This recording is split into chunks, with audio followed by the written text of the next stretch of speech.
ভিডিওটা দেখুন ওরা কি বলে। হুজুর মানুষ, একটু অজু গোসল কুলুপ ঢিলা শিখাবেন, আপনি রাজনীতির কথা বলবেন কেন? যে বলছে সে অজু জানে না।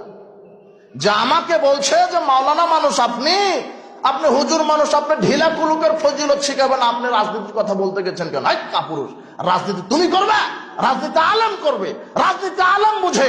এই পৃথিবী আল্লাহ, এই পৃথিবী বিধান চলবে কার? আল্লাহ।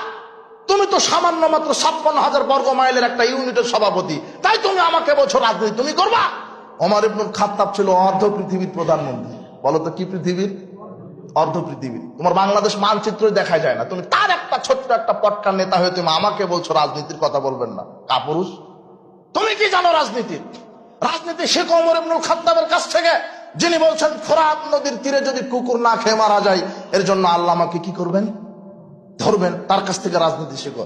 রাজনীতি শেখো ওমরের কাছ থেকে, যিনি আটার বস্তা কাঁধে নিয়ে ভিক্ষুকের বাড়িতে, ফকির মিসকিনের বাড়িতে আটার বস্তা পৌঁছে দেয়, আর তুমি সেই তেল আটার বস্তা চুরি করো। তুমি আমার রাজনীতিবিদ মানে?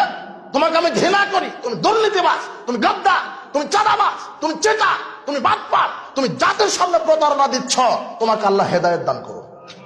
তুমি কি বুঝো রাজনীতির? তুমি কি বুঝো? রাজনীতির উল্টাটাই হচ্ছে দুর্নীতি, এটাই তুমি বুঝো। আশ্চর্য কথা, তুমি কি বুঝেছ?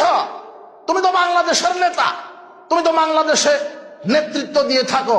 এদেশ মুসলমান, এদেশে মুসলমানের, এই দেশ চলবে আল্লাহর বিধানে, এটাই আক্ষেপ।